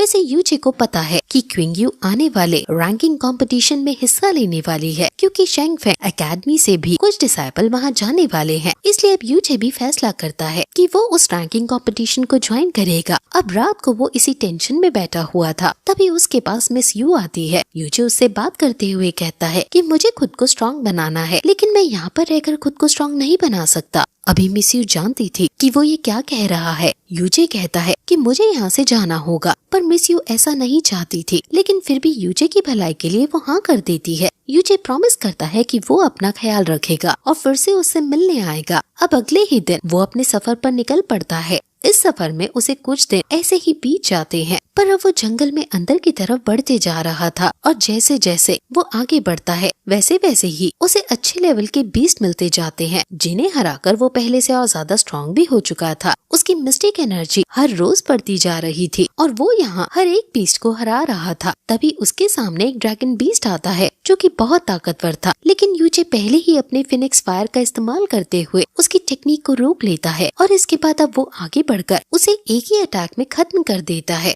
यूजे अभी खुश था कि उसकी कल्टीवेशन यहाँ हर दिन बढ़ रही है, लेकिन लगातार बीस्ट से लड़ते हुए उसकी एनर्जी भी खत्म हो रही है, जिससे अभी उसे थोड़ा थका थका फील हो रहा था। लेकिन अब इतने में ही एक ईगल उसकी तरफ हमला करती है, लेकिन अब यूजे उससे बच गया था। पर तभी उस ईगल के नाखून में यूजे का लॉकेट फंस जाता है। पहले यूजे ने ये चीज नोटिस नहीं की थी, पर जब वो ईगल वहाँ से थोड़ी दूर चली जाती है तब यूजे देखता है कि उसके गले में उसका लॉकेट नहीं है। उसे याद आता है कि उसके ग्रैंडफादर ने कहा था कि यूजे किसी भी कीमत पर इस लॉकेट को ना खोए, क्योंकि यही लॉकेट उसे उसके पेरेंट्स तक पहुंचा सकता है। अब यही याद करते हुए यूजे तुरंत लिटिल फेयरी को आवाज लगाता है, क्योंकि वो जानता था कि लिटिल फेयरी अभी भी यही कहीं है। अब जब लिटिल फेयरी सामने आती है तो यूजे उसे सारी बात बताता है, लेकिन अब लिटिल फेयरी उसे तुरंत ही मना कर देती है और कहती है कि मेरा प्रॉमिस सिर्फ एक बार की मदद के लिए था। लेकिन अब यूजे उससे कहता है कि नहीं, तुम्हें मेरी मदद करनी होगी। इसके बाद मैं तुम्हें प्रॉमिस करता हूँ कि मैं तुम्हारे 3 मेरिडियंस पॉइंट्स अनलॉक कर दूंगा। वैसे यूजे के लिए ये कोई बड़ी बात नहीं है, लेकिन लिटिल फेयरी के लिए ये बड़ी बात है, क्योंकि इससे उसकी कल्टीवेशन बहुत ज्यादा तेज हो सकती है। अब वो तुरंत ही हाँ कर देती है और यूजे के हाथ पकड़कर सीधा वहाँ से उसी की तरफ जाने लगती है जहाँ वो बर्ड जा रही थी। अब कुछ ही देर में वो लोग बहुत ही दूर आ चुके थे और उन्हें वो ईगल भी दिख गई थी, लेकिन अभी वो ईगल इनसे काफी ज्यादा तेज थी। पर लिटिल फेयरी भी अपनी पूरी स्पीड से उनका पीछा करना शुरू कर देती है। इस चीज में आसपास की चीजें जमने लगती हैं और अब वो उस ईगल के पास पहुंचने ही वाले थे, लेकिन इतने में ही लिटिल फेयरी को और जैस्मिन को बहुत ही ज्यादा पावरफुल एनर्जी महसूस होती है। ये किसी बहुत पावरफुल ड्रैगन की एनर्जी थी, जिसके बाद वो ड्रैगन सामने आता है और उसकी वजह से वो ईगल वहाँ से नीचे गिर जाती है। साथ ही अभी वो ड्रैगन यूजे और लिटिल फेयरी पर भी हमला करने वाला था, लेकिन इसके पहले ही लिटिल फेयरी यूजे को नीचे की तरफ फेंक देती है। यूजे नीचे आकर तुरंत ही उस ईगल के पास जाता है और अपना वो लॉकेट वापस ले लेता है। इसके बाद जैस्मिन उससे कहती है कि हमें यहाँ से निकल जाना चाहिए, क्योंकि लिटिल फेयरी कभी इस ड्रैगन को नहीं हरा सकती। इस पर यूजे कहता है कि वो किसी भी कीमत पर यहाँ से नहीं जाएगा और ना ही इस लिटिल फेयरी को धोखा देगा। लेकिन अब तभी वहाँ पर एक और ड्रैगन आ जाता है और वो अभी यूजे पर हमला करने वाला था, लेकिन तभी उस ड्रैगन को रोकने के लिए लिटिल फेयरी वहाँ से इस ड्रैगन पर हमला कर देती है, जिसके बाद वो दोनों ड्रैगन ही हवा में आ चुके थे। हमें जानने को मिलता है कि वो यहाँ अपने ट्रेजर को प्रोटेक्ट करने के लिए इनसे लड़ रहे हैं। अभी लिटिल फेयरी जानती थी कि वो इतनी आसानी से इन्हें नहीं हरा सकती, क्योंकि वो दोनों उससे कहीं ज्यादा लेवल पर हैं। लेकिन फिर वो अपनी फॉरबिडन टेक्निक का इस्तेमाल करने लगती है। वैसे वो ये भी जानती है कि इसमें उसकी बहुत ज्यादा एनर्जी लगने वाली है, लेकिन फिर भी वो इसका इस्तेमाल करते हुए वहाँ पर अपना आइस क्रिस्टल फॉर्मेशन क्रिएट कर लेती है। इस फॉर्मेशन की एनर्जी से उसने एक फीमेल ड्रैगन को भी जमा दिया था। अब यहाँ वो मेल ड्रैगन गुस्से में लिटिल फेयरी से कहता है कि इसे आजाद करो, नहीं तो मैं तुम्हें छोड़ूंगा नहीं। पर फिर लिटिल फेयरी उस फीमेल ड्रैगन को खत्म कर देती है, जिस वजह से उस मेल ड्रैगन को बहुत गुस्सा आ जाता है। यहाँ लिटिल फेयरी की लगभग पूरी एनर्जी खत्म हो चुकी थी, जिस वजह से वो वहाँ से नीचे गिरने लगती है। पर अब यूजे तुरंत ही उसे बचाने के लिए जाता है, साथ ही वो जैस्मीन से हेल्प भी मांगता है। जैस्मीन हेल्प तो नहीं करना चाहती थी, क्योंकि उसने पहले ही यहाँ से जाने के लिए कहा था, लेकिन अब अगर उसने मदद नहीं की तो यूजे अपनी जान गंवा देगा। इसलिए अब वो तुरंत ही बाहर निकलते हुए उस ड्रैगन की पूरी बॉडी पर स्लैश करते हुए उसे खत्म कर देती है। वैसे यहाँ अभी लिटिल फेयरी को यूजे ने बचा लिया था, पर वो इतनी ज्यादा इंजर्ड थी कि उसका ठीक हो पाना नामुमकिन लग रहा था। जैस्मीन यूजे के पास आकर कहती है कि तुम फालतू में कोशिश कर रहे हो, इसके मेरिडियन पॉइंट्स पूरी तरह से डिस्ट्रॉय हो चुके हैं, इसका मतलब अब ये कल्टीवेशन नहीं कर पाएगी। लेकिन इस पर यूजे कहता है कि नहीं, मैं इसे बचा कर रहूंगा। पर अब तभी अचानक से वहाँ पर एक गैस फैलने लगती है, जो कि बहुत ज्यादा पॉइजनस थी। अब यूजे तुरंत ही लिटिल फेयरी को उठाकर वहाँ से भागता है, लेकिन अब वहाँ की चट्टानें भी नीचे गिरने लगती हैं, जिस वजह से वो एक खाई में गिर जाता है। मगर अभी वो जिस खाई में गिरा था वहीं वो ड्रैगन का स्पेशल ट्रेजर रखा हुआ है। अब जब यूजे वहाँ आता है तो अचानक फेनिक्स बर्ड की केव की तरह यहाँ भी उसके सामने दो आंखें अपीयर हो जाती हैं। असल में यहाँ उस ड्रैगन की स्पिरिट रहती है जिसका ये ट्रेजर है, और ये ट्रेजर भी सेम फेनिक्स बर्ड की तरह यूजे को ट्रायल मतलब ड्रैगन स्पिरिट का दिया हुआ टेस्ट कंप्लीट करने से मिलेगा। अभी वो ड्रैगन नोटिस करता है कि यूजे के पास फेनिक्स बर्ड के ब्लड लाइन की पार है, और इस चीज से वो थोड़ा सा हैरान था। तभी यूजे उससे हेल्प मांगता है कि वो लिटिल फेयरी को ठीक कर दे, लेकिन इस पर ड्रैगन कहता है कि नहीं, मैं हेल्प नहीं कर सकता, लेकिन अगर तुम मेरी पार ले पाए तो तुम खुद ही इसे ठीक कर सकते हो, पर उसके लिए पहले तुम्हें इस ट्रायल को पास करना होगा। अब इस पर यूजे ने हाँ कर दी थी, जिसके बाद वो ड्रैगन लिटिल फेयरी को वहाँ से ले जाने लगता है, लेकिन यूजे उसे मना कर देता है क्योंकि अभी लिटिल फेयरी उसके मिस्टिक वेन्स के साथ कनेक्टेड है। पर फिर अब ड्रैगन कहता है कि अगर तुम इसे भी अपने साथ ले जा रहे हो तो तुम्हें 2 गुना मुश्किलों का सामना करना होगा। अब यूजे इसके लिए तैयार था। लिटिल फेयरी भी उसे मना करती है, लेकिन यूजे उसकी बात नहीं मानता, जिसके बाद अब ये ट्रायल स्टार्ट होता है। ये 3 लेवल में डिवाइड है, यहाँ 3 टेस्ट होंगे। अब पहला टेस्ट स्टार्ट होता है और इसमें यूजे पर कई सारे फायर मॉन्स्टर्स ने हमला कर दिया था। अब यूजे उन्हें हरा तो रहा था, लेकिन जब भी वो उन्हें मारता तो उनकी गिनती दुगनी हो जाती, जिस वजह से यूजे को बहुत परेशानी हो रही थी। और साथ ही साथ अभी वो लिटिल फेयरी को भी उठाए हुए था। उसी दौरान अचानक से एक फायर मॉन्स्टर का फेंका हुआ भाला यहाँ यूजे को लग जाता है। साथ ही तभी अचानक से जमीन के अंदर से भी किसी तरह की चीज निकलकर यूजे का पैर पकड़ लेती है। इसी वजह से वो अभी हिल नहीं सकता था। सभी फायर मॉन्स्टर्स उसकी तरफ एक साथ बढ़ते हैं और अपने भाले से उसके ऊपर हमला कर देते हैं, लेकिन अब वो झुकते हुए लिटिल फेयरी को एक भी अटैक नहीं लगने देता और सभी अटैक्स अपने ऊपर ले लेता है। वैसे अब वो इसके बाद वहाँ से हटकर उन फायर मॉन्स्टर्स को खत्म करने लगा था, लेकिन उनकी गिनती फिर भी बढ़ते जा रही थी। तभी यूजे रुककर लिटिल फेयरी से कहता है कि क्या अब तुम मुझे अपना नाम बता सकती हो। ये सुनकर लिटिल फेयरी हैरान थी, पर फिर वो बताती है कि उसका नाम यूशेन है।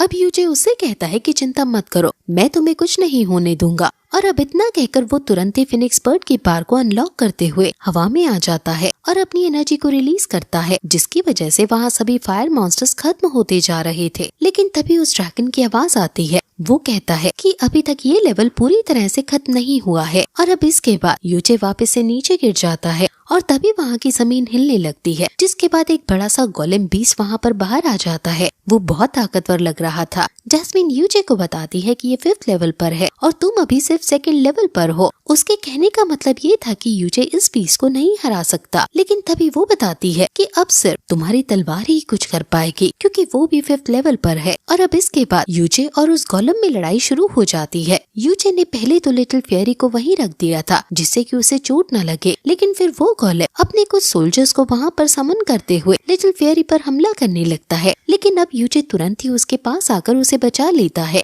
लिटिल फेयरी कह रही थी कि तुम्हें मुझे छोड़ देना चाहिए, क्योंकि तुम मुझे साथ रखते हुए इस गोलम को कभी नहीं हरा सकते। लेकिन तभी यूजे उसे बोलने से मना कर देता है। अब इस बीस्ट को हराने का कोई तरीका नहीं था। इस वजह से यूजे को ना चाहते हुए भी अपनी इविल गॉड की पार का पूरी तरह से इस्तेमाल करना पड़ता है। इस चीज की वजह से इविल गॉड की पार उस पर हावी हो रही थी। इससे उसकी आंखें भी लाल हो चुकी थी, लेकिन बहुत ही जल्द उसने उस गोलेम को हरा दिया था, जिसके बाद वो किसी तरह से उस पार को सहन करता है, पर तभी अचानक से बेहोश भी हो जाता है। अभी लिटिल फेयरी को भी बहुत ही ज्यादा चिंता हो रही थी, लेकिन इतने में ही वो गोलेम वहाँ फिर से खड़ा हो गया था। उसे देखकर लिटिल फेयरी तुरंत ही अपनी बची हुई पार से एक बैरियर क्रिएट करती है, लेकिन अभी वो बैरियर भी ज्यादा देर तक नहीं टिक सकता था। यहाँ जैस्मिन को भी अभी यूजे की ही चिंता हो रही थी। हम देखते हैं कि यूजे अभी नहीं है, मगर वो बेहोश है, पर बेहोशी की हालत में भी उसके मन में चल रहा था कि उसने मिस यू से प्रॉमिस किया है कि वो जिंदा बचकर उसके पास वापस आएगा। लेकिन अभी अगर वो यहाँ पर मारा जाता है तो उसका प्रॉमिस इस लाइफ में भी टूट जाएगा। दूसरी तरफ हम मिस यू को देखते हैं।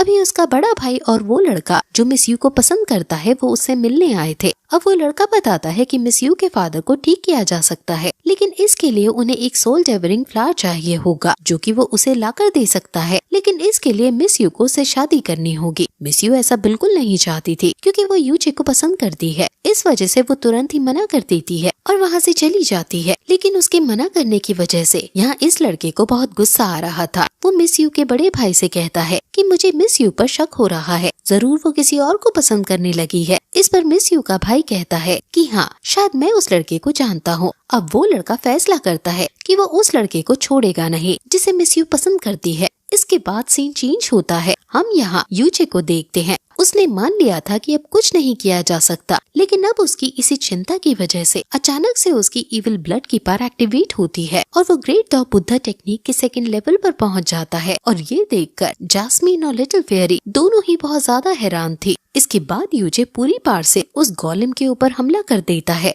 वो गोलेम यहाँ यूजे की पार का सामना नहीं कर पा रहा था। इस वजह से अचानक से उस गोलेम के हाथ से उसकी वो स्पेशल तलवार नीचे गिर जाती है, जिसके बाद यूजे उस तलवार को अपने पास रख लेता है और उसकी तलवार की मदद से उस गोलेम को हरा देता है, क्योंकि उसकी तलवार एक हाई लेवल हेवनली स्वॉर्ड है। इसके बाद अब ड्रैगन वहाँ पर आकर बताता है कि तुमने पहला ट्रायल पास कर लिया है और अब तुम्हारा नेक्स्ट ट्रायल शुरू होता है, लेकिन ध्यान रखना इसके लिए तुम्हारे पास बस 1 साल है। अब हम देखते हैं कि अचानक से वहाँ धुआं फैलता है, जिसके बाद यूजे किसी जंगल टाइप के इलाके में आ चुका था, जहाँ उसे खुद को और लिटिल फेयरी को सरवाइव करवाते हुए 1 साल के अंदर यहाँ पर जितने स्पिरिचुअल बीस्ट हैं उन्हें खत्म करना है। साथ ही यहाँ ड्रैगन भी उन्हें बताता है कि इस जंगल के अंदर टोटल 1 लाख स्पिरिचुअल बीस्ट हैं। अब यहाँ से सीन चेंज होता है और हम मिस यू को देखते हैं। वो अभी मास्टर किन से पूछ रही थी कि क्या यूजे की कोई खबर मिली है, जिस पर मास्टर किन बताते हैं कि वो ड्रैगन वैली की तरफ गया था और फिर उसे 5 महीने से किसी ने भी नहीं देखा है। अब इसके बाद हम यूजे को देखते हैं, जिसे उस जंगल में करीबन 4.5 महीने बीत चुके हैं।